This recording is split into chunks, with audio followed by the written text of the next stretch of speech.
দেবীপুরের BNP পরিবারকে, বিএনপির যে সমস্ত নেতৃবৃন্দ, কর্মীবৃন্দ, শুভানুধ্যায়ীরা আজকের এই আয়োজনটি, ক্ষুদ্র আয়োজনটি করেছেন, কিন্তু এর অর্থ অনেক বড়।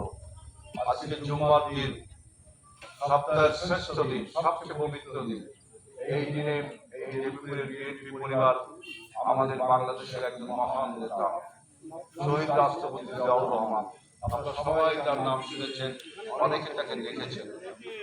তিনি বাংলাদেশের প্রথম স্বাধীনতা ঘোষণা করেছিলেন। তিনি প্রথম বাংলাদেশের পাকিস্তানি সেনাবাহিনীর বিরুদ্ধে বিদ্রোহ ঘোষণা করেছিলেন।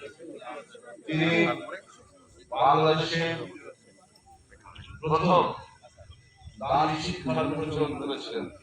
তিনি বাংলাদেশে মানুষকে কর্মসংস্থানের জন্য আত্মকর্মসংস্থান নামে বিভিন্ন প্রকল্প করেছিলেন। আপনারা জানেন যে বৃত্তিমূলক শিক্ষা যেগুলো হয় সব কিছু জিয়াউর রহমান করেছেন।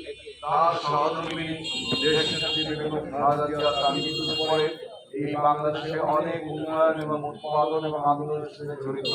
তিনি এখন বাংলাদেশের সবার পক্ষে প্রতীকে পরিণত হয়েছে। এখন বিএনপির নেতৃত্ব দিচ্ছেন এই প্রেসিডেন্ট জিয়াউর রহমান এবং বেগম খালেদা জিয়ার জ্যেষ্ঠ পুত্র তারেক রহমান। আমরা এই অঞ্চলে দেবীপুর মানুষকে ঐক্যবদ্ধ দেখতে চাই। আপনারা জানেন গত 17 বছরে এই অঞ্চলে যে সন্ত্রাস, নৈরাজ্য এবং রাজনৈতিক সন্ত্রাস হয়েছিল, বিএনপি তার থেকে পরিবর্তন করে আমরা একটা শান্তির দেবীপুর গঠন করতে চাই।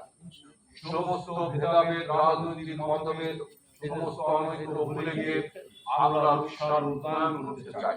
রূপসাবাসীকে আমরা ঐক্যবদ্ধ দেখতে চাই। রূপসাবাসী যেন শিল্পগত ধর্ম, কর্ম, বিভিন্ন আয়োজন, সংস্কৃতি করতে পারে, একটি সাম্প্রদায়িক অসাম্প্রদায়িক মনোভাবে যেন থাকতে পারে এবং রূপসার মানুষ যখন শান্তিতে নিরাপত্তায় থাকতে পারে। এই জন্য আমরা বলছি বিএনপি গত 17 বছরে ঘটে যাওয়া সমস্ত ঘটনার পরিবর্তন করে একটি নতুন রাজনীতি, সেই রাজনীতি হল উন্নয়নের রাজনীতি। আমাদের এখানে স্কুলগুলো আছে, লেখাপড়া হয়, এই জন্য আমরা কাজ করি। আমাদের এখানে স্বাস্থ্য সেবা, দেখেন রূপসায় একটা স্বাস্থ্য কেন্দ্র আছে, কেউ যদি অসুস্থ হয়ে পড়ে তাহলে আমাদের ঠিকমতো চিকিৎসা পাচ্ছেন না। আমরা এই রূপসায় চিকিৎসা ব্যবস্থা ইনশাআল্লাহ করবো, স্বাস্থ্য কেন্দ্রগুলো ভালো করবো।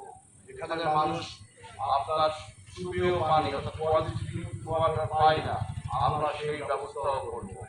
আমরা এই রূপসায় সমস্ত সন্ত্রাসীদেরকে বিতরণ করে একটি শান্তির জনপদ গড়ে তুলতে চাই। তাই যদি আগামী নির্বাচনে বিএনপি যদি রাষ্ট্র পরিচালনার দায়িত্ব পায়, আপনাদের সমর্থনের দায়িত্ব পায়, তাহলে মনে রাখবেন রূপসা বাংলাদেশের মডেল উপজেলা হিসেবে পরিণত হবে। মানুষ আত্মকর্মসংস্থান, অর্থাৎ আমাদের এলাকার লোক অনেকে বেকার হয়েছে, চাকরি পায় না ঠিকমতো।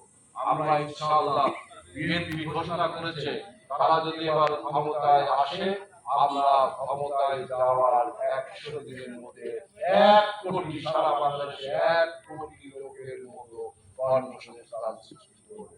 অর্থাৎ মানুষ চাকরিতে যাওয়ার সুবিধা পাবে। আমরা প্রেসিডেন্ট জিয়াউর রহমানের শাহাদাতবার্ষিকীতে আমরা বিএনপি পরিবারে দেখেন এই টেবিলে যারা বসে আছে আপনারা সবাই চেনেন, এরা সব বিএনপি নেতা এবং কর্মীরা। এদের নেতৃত্বে আমরা এই দেবীপুরে শান্তি দেব। কেউ যদি কোনো সন্ত্রাস এবং চাঁদাবাজি দখলবাজি সেটা যদি থাকে, এখানে প্রশাসন জানে, আমরা তার বিরুদ্ধে ব্যবস্থা নিব। সুতরাং প্রশাসন, ইউনো সাহেব যারা আছেন তারা প্রশাসন শান্তি শৃঙ্খলা বজায় রাখবেন, বিএনপিও শান্তি শৃঙ্খলা বজায় রাখবেন, এলাকার মানুষ যেন ঐক্যবদ্ধ হয়ে থাকতে পারে, প্রেসিডেন্ট জিয়াউর রহমানের আদর্শকে অনুসরণ করতে পারে এবং খালেদা জিয়ার নির্দেশকে মান্য করতে পারে। তারেক রহমানের নেতৃত্বে আমরা একটি নতুন বাংলাদেশ গড়ে তুলব। সবাইকে ধন্যবাদ।